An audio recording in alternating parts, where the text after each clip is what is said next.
sacrifice à l'Éternel. Tu inviteras Isaïe au sacrifice. Tu inviteras Isaïe au sacrifice. Et je te ferai connaître ce que tu dois faire. Et je te ferai connaître ce que tu dois faire. Et tu oindras pour moi celui que je te dirai. Et tu oindras pour moi celui que je te dirai. Celui que je te dirai. Celui que je te dirai. Pour que Dieu dise au prophète celui-là, il faudrait que le prophète se déplace. Très bien. Pour que Dieu puisse dire au prophète que voici celui que j'ai choisi, il faudrait que le prophète soit en contact du choix parfait de Dieu. C'est ça. Vous comprenez, bien aimé? Il y a des gens qui seront en contact de ta vie. Ils vont savoir que ta vie n'est pas une vie abracadabra. Amen. Il va comprendre que ta vie est une vie importante. Il y a des gens qui vont rentrer dans ton périmètre d'action. À un moment donné, toi-même, tu vas dire non, ma vie n'a pas de valeur. Mais celui qui rentre à ta dimension de ton périmètre d'action, il va dire non, ta vie, il y a quelque chose. C'est ça. Amen. Amen. Ne te plains pas pour qu'on te critique. Amen. Ne te plains pas parce que tu constates que beaucoup de choses c'est difficile. Amen. Ne te plains pas parce que tu constates que certaines choses ne marchent pas. Non. Il faudrait que là où ça ne marche pas, ça doit être un indicateur de foi, un indicateur d'élévation, un indicateur de choix. Parce qu'il faudrait bien que l'Éternel rentre dans ton périmètre d'action pour t'amener à comprendre. Amen. Dieu le soit parfait. Très bien. Dis Amen bien. Amen. Allez-y, ma mère. Samuel fut ce que l'Éternel avait dit. Samuel fut ce que l'Éternel avait dit. Et il alla à Bethléem. Les anciens de la ville accoururent. Les anciens de la ville accoururent. Effrayés au-devant de lui et dirent. Effrayés au-devant de lui et dirent. Ton arrivée annonce-t-elle quelque chose d'heureux? Lorsqu'un prophète arrivait dans un endroit, les hommes avaient peur. Amen. Parce que soit le prophète arrive pour annoncer le bien, soit il arrive pour annoncer le mal. Donc les gens de la population commençaient à trembler. Mais en disant, attends, est-ce que ton arrivée annonce quelque chose de bien ou annonce un malheur? Non. L'arrivée de cet homme venait annoncer quelque chose de bien. Bien, mais à un moment donné dans ta vie, tu ne vas plus t'annoncer. C'est les hommes qui viendront t'annoncer. À un moment donné dans ta vie, tu ne vas plus te prononcer, mais c'est les hommes qui viendront te prononcer. Parce que toi, tu es le roi parfait de Dieu. Mais c'est pas en toi cette dimension de croyance. Amen. Amen. C'est comme un ancien me disait. Il me disait, papa, la vie chrétienne, c'est la vie du paralytique. Le paralytique, à un moment donné, il marche. Vous voyez comment un paralytique marche? Si déjà nous, qui avons les deux pieds, on arrive à faire un faux pas, on trébuche, mais à plus forte raison, celui qui est paralytique, s'il fait un faux pas, si toi tu fais un faux pas avec tes deux pieds, tu trébuches, tu te fais mal. Mais celui qui est paralytique, s'il trébuche, je parie que la douleur qu'il va ressentir sera au-delà de celui-là qui avait les deux jambes. Amen. Il m'a dit que la marche d'un chrétien est comme la marche d'un paralytique. À un moment donné, il tombe. Mais il ne doit pas se limiter à là où il tombe. Il doit aller là où le Seigneur doit l'envoyer. Là où le Seigneur a prévu un but pour lui. Amen. Allez-y, ma mère. Il répondit. Oui. Je viens pour offrir un sacrifice à l'Éternel. Sanctifiez-vous et venez avec moi au sacrifice. Il fit aussi sanctifier Isaïe et ses fils. Et il les invita au sacrifice. La question que je pose, il fut aussi sanctifié Isaïe et ses fils. Isaïe et ses fils. On dit Isaïe et ses fils. Isaïe et ses fils. Il y a un qui n'était pas là. Amen. Il y a un qui était camouflé. Celui qui était le rejeté de la société. Celui qui était le méprisé de la société. La Bible déclare que la pierre, tu es une pierre angulaire. La pierre rejetée, c'était là qui était la principale de la bâtisse. La pierre rejetée, c'était cette. Vous voyez, lorsqu'un maçon construit, il y a des briques qui ne jettent pas. À un moment donné, quand il a cassé la brique, il dit non, c'est la brique là qui va former la partie de l'angle. Donc tu es la pierre angulaire. Les autres t'ont rejeté, mais à un moment donné, ils vont se rendre compte que tu as été important. Et tu demeures important. Amen. Donne-moi un amen fort. Amen. Donne-moi un amen guerrier. Amen. Allez-y, ma mère. Lorsqu'ils entrèrent, il se dit en voyant Eliab. Il s'est dit en voyant Eliab. Certainement, loin de l'Éternel est ici devant lui. Lorsqu'il arrive, il voit le premier fils d'Isaïe. En regardant le premier fils d'Isaïe, il a vu une belle figure. Il a vu un corps robuste. Il a vu peut-être quelqu'un qui parlait bien. Non, bien aimé. Le choix de Dieu ne dépend pas de ta corpulence. Le choix de Dieu ne dépend pas de ton bagage intellectuel. Le choix de Dieu ne dépend pas de ta manière de bien parler. Non. Le choix de Dieu ne dépend pas de ta manière d'avoir multiples voitures, d'avoir un rang social honorifique. Non. Le choix de Dieu dépend de ce qui est en toi.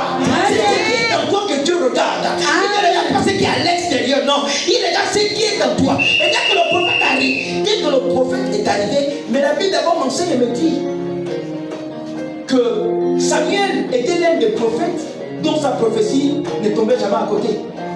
Amen. Amen. La prophétie de Samuel ne tombait jamais à côté.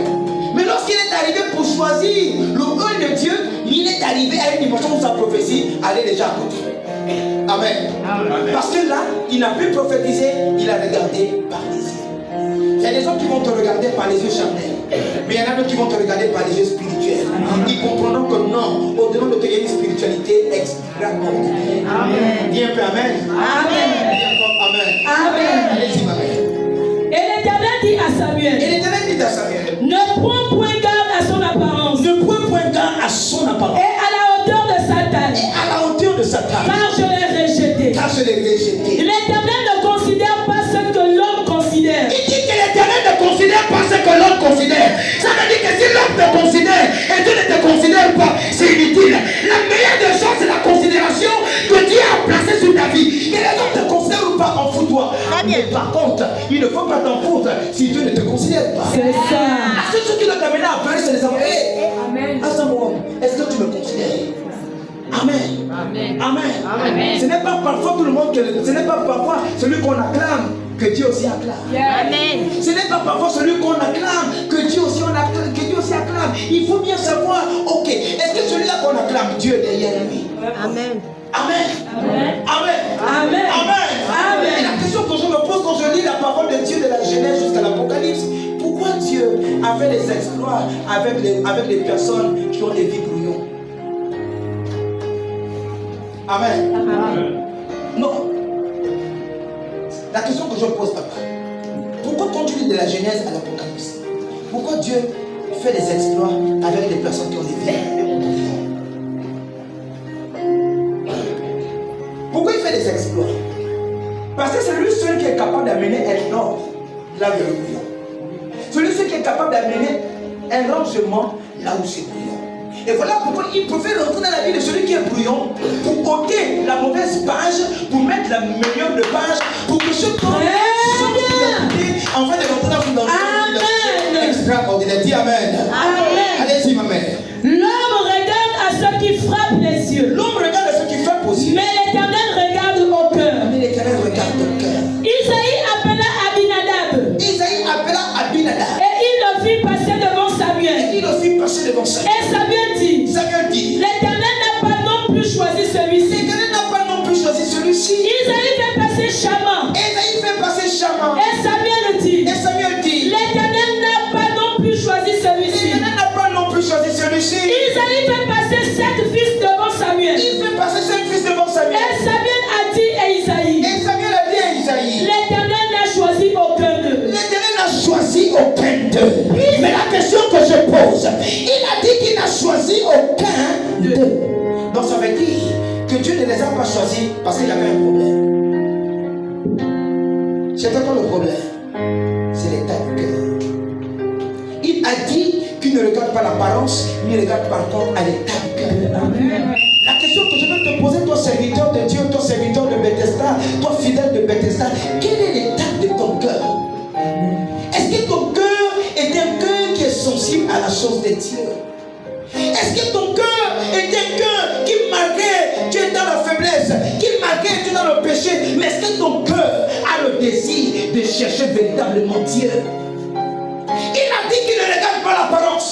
Il a dit qu'il ne regarde pas la corpulence. Mais ce dont il a besoin, c'est l'état du cœur. Il voulait que ton cœur médite quelque chose de bien. Amen. Amen. Le cœur s'écrit avec C. O-E-U-R. Qu'est-ce que ça veut dire? Amen. Le C veut tout simplement dire communion. Le cœur de l'homme doit développer une communion. Pas la communion d'abord avec l'homme, mais la communion avec la divinité. Et lorsque tu vas dans une dimension de communion avec la divinité parle avec toi. Et pendant que la divinité parle avec toi, le cœur doit maintenant appeler le haut qui veut dire obéissance. Amen. Donc pendant que tu parles avec Dieu, pendant que ton cœur est disponible à parler avec Dieu, donc ton cœur est dans une dimension de communion. Dis avec moi communion. Je n'ai pas entendu dire communion. Et lorsque tu es dans la communion, Dieu veut maintenant parler avec toi. Et pendant qu'il parle avec toi, il t'amène dans une dimension de quoi? De l'obéissance.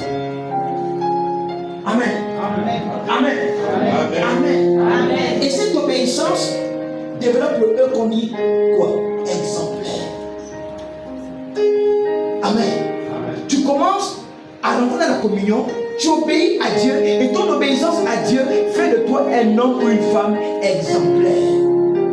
Pas d'abord devant les hommes, exemplaire devant Dieu. Et une fois que tu es exemplaire devant Dieu, forcément le U va se manifester. Le U qui veut dire quoi? Utile ou utilisé. Lorsque tu es exemplaire devant Dieu, tu deviens utile pour que Dieu fasse quoi? Qu'il t'utilise. Amen. C'est ça la dimension du cœur. C'est ce que Dieu regarde. Et lorsque Dieu arrive à t'utiliser, c'est maintenant le R. Amen. Lorsque Dieu t'utilise, il ne t'utilise pas pour te laisser zéro.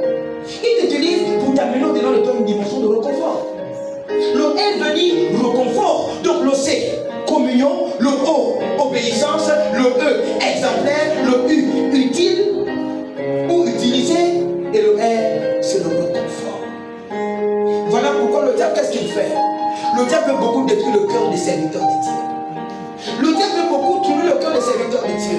Un cœur qui est troublé ne peut pas rentrer dans une dimension de communion. Parce que c'est lorsque tu es dans la communion que l'obéissance est susceptible de se manifester. C'est lorsque tu es dans la communion que Dieu commence à venir auprès de toi pour dire ok, ça c'est mon enfant. Il commence à devenir exemplaire. Mais puisqu'il devient exemplaire, il commence à devenir utile pour ma maison. Mais puisqu'il commence à devenir utile pour ma maison, je ne peux pas l'utiliser sans mettre dans le but de réconfort. Dites Amen bien. Allez-y, Amen. Puis Samuel dit à Isaïe. Et puis Samuel dit à Isaïe. Sont ceux-là tous tes enfants? Sont ceux-là tous tes enfants? Et il répondit. Il reste encore le plus jeune. Il reste encore le plus jeune. Mais il fait paître les brebis. Mais il fait paître les brebis. Alors Samuel dit à Isaïe. Samuel dit à Isaïe. Envoie le chercher. Envoie le chercher. Car nous ne placerons pas avant qu'il ne soit venu ici. Nous ne presserons pas avant qu'il ne soit venu ici. Isaïe l'envoya chercher. Yes. Or, il était blanc. Oh, il était blanc. Avec des beaux yeux. Avec des beaux yeux. Et une belle figure. Yes. Mais la question que... Dis avec moi, Dieu est bizarre. Dieu est bizarre. Dis vraiment, Dieu est bizarre. Dis encore, Dieu est bizarre. Lorsqu'il a regardé le grenier, il dit à Samuel, je ne prends pas plaisir à l'apparence. Mais lorsqu'il vient maintenant au soir parfait, il donne maintenant la beauté de ce soir parfait. Il donne maintenant la beauté de ce soir parfait. On dit qu'il était comment? Il était blanc. Il était blanc. Avec des beaux yeux. Donc ça veut dire que les autres étaient quoi? Les autres étaient noirs. Amen. Amen. Les autres étaient oui, bien aimé. Lorsque tu n'as pas le Saint-Esprit, tu es noir devant Dieu. Amen. Lorsque tu n'as pas le Saint-Esprit en toi, tu es noir devant Dieu. Dès que le Saint-Esprit est en toi, le Saint-Esprit t'amène dans une dimension de clarté. Lorsqu'il est arrivé, il dit qu'il était blanc. Blanc. Et quoi? Avec des yeux, avec des beaux yeux. Avec des beaux yeux. Et une belle figure. Une belle figure. L'Éternel dit à Samuel. Ah, on dit à celui qui est à côté de toi, j'ai une belle figure. Non, dis bien, j'ai une belle figure. Une figure utilisée par Dieu. Allez-y, ma mère. L'Éternel dit à Samuel. L'Éternel dit à Samuel. Lève-toi. Il dit, lève-toi. Ouin-le. Ouin-le. Car c'est lui. Car c'est lui. Samuel prit la corne d'huile. Samuel prit la corne d'huile. Éloigné au milieu de ses frères. Il est venu le ouvrir au milieu de ses frères. Il n'a pas ouvert, hein? Il n'a pas ouvert ta vie de cachette. Il a ouvert au milieu de ses frères. C'est pour dire quoi, bien aimé? Les hommes qui t'ont méprisé, les hommes qui t'ont jugé, les hommes qui t'ont rejeté, Dieu va t'élever devant eux. Quelle que soit la dimension de ta faiblesse, Dieu va t'élever devant eux. Quel que soit ce que les hommes qui peuvent raconter, ils peuvent tout dire. Dieu va t'élever devant eux. Le plus important, pour que Dieu t'élève devant eux, il faut avoir un bon cœur. Yes. Amen. Amen. Celui qui te critique, celui qui te vilipende, est-ce qu'il a bon cœur? S'il avait vraiment bon cœur, il devait venir vers toi pour te dire, ah maman, ce que tu fais, ou ta manière de vivre, ta manière de te comporter, change un peu. Là, il a bon cœur. Mais celui qui te vilipende, celui qui fait de ta vie un sujet de racontage, celui qui fait de ta vie un sujet de commérage, il ne veut pas de ton bien, non. Il veut par contre que tu t'enfonces. Mais toi, garde le bon cœur. Amen. Garde le bon cœur. Parce que si tu as véritablement Dieu au-dedans de toi, Dieu va t'élever devant lui qui t'a méprisé. Dieu va t'élever devant les personnes qui t'ont rejeté. Est-ce que tu peux dire Amen? Amen.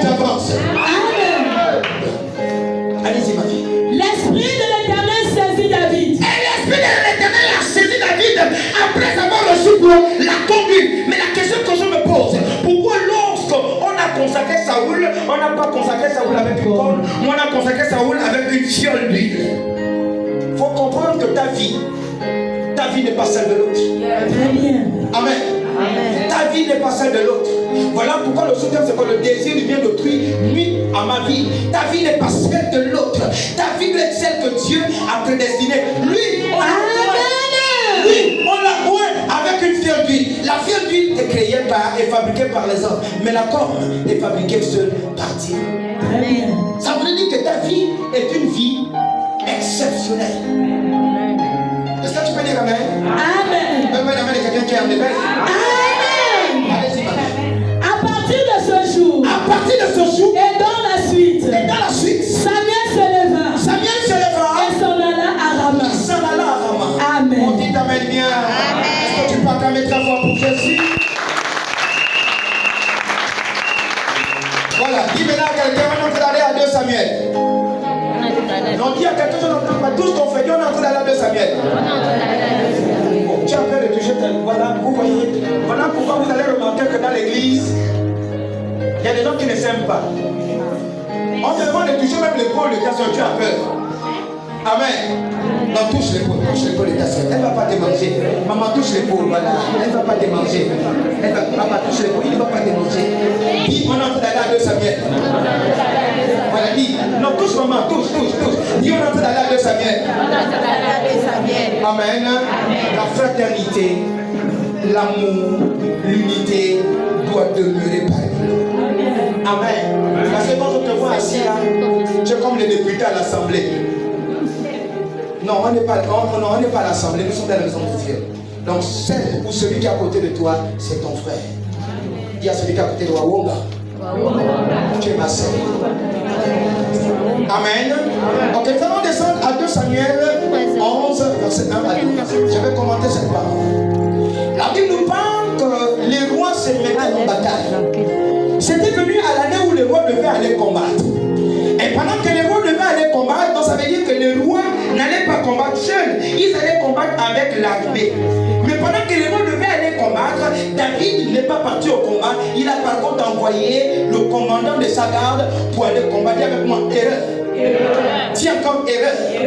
Dis bien erreur. Il y a des choses que Dieu te demande de faire, que tu refuses de faire, que tu délègues quelqu'un d'autre. Non. Parfois Dieu aimerait que tu fasses certaines choses de toi-même. Et pendant que David a laissé le commandant de son armée aller combattre, derrière David est resté. Mais pendant que David resta, il était dans sa maison. David était allongé dans sa maison. Vous comprenez bien aimé, lorsque il y a un terme, je ne sais pas comment employer ça. Lorsque tu t'ennuies. Amen. Lorsque tu t'ennuies, tu as envie de te balader, non? Yes. Tu as parfois envie de sortir. Est-ce que c'est parfois utile? Amen. Ne sais-tu pas que les balades inutiles peuvent t'amener à contracter quelque chose de n'est pas bien? Il était dans sa maison. Mais pourquoi il s'est levé pour aller se balader? Il pouvait rester à prier, il pouvait rester à méditer. Nous parlons du choix de Dieu. Nous parlons d'un homme qui a été choisi par Dieu. Mais à un moment donné, il est rentré par une dimension de négligence. Au lieu de prier pour l'armée qui était au combat, lui il a commencé à se balader. Et pendant qu'il se balade, et en se baladant, il était sur le balcon. Il regarde en bas. Quand il regarde en bas, il voit une femme qui se lave. Là encore, il n'y a pas que David qui était dans l'erreur. Quelle est cette personne qui va construire une douche, qui n'a pas de plafond, qui n'a pas de toit, là où il y a une maison en étage? Amen. Oui, lorsque j'entends parfois les prédicateurs prêcher, on condamne rien que David. Donc tu as la maison en étage. Quand j'arrive sur mon balcon, la maison en étage, en bas, il y a une douche. La douche n'a pas de toiture. Donc celui qui est là, je vois tout ce qui est en train de se passer. Amen. Et comme on dit que lui, il n'a pas de faim, et la Bible déclare que David a regardé. Je ne peux pas dire, oh, regarde-moi Satan. Mais la partie nous guette encore. Amen. Le choix parfait de Dieu, il a encore guetté. Et à un moment donné, en guettant, il ne s'est pas limité à guetter. La manière de regarder a commencé à développer au-dedans de lui un désir. Dis avec moi, erreur. Ça a commencé à développer un désir. Le désir, c'était quoi? C'était de connaître la femme. Yes. Et la question que je me pose, bien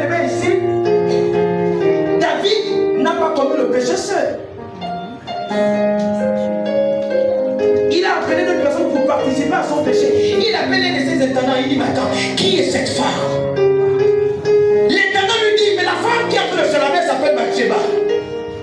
Et la Bible déclare que c'est la femme de ton fidèle, de ton serviteur fidèle, qu'on appelle Uri. Amen.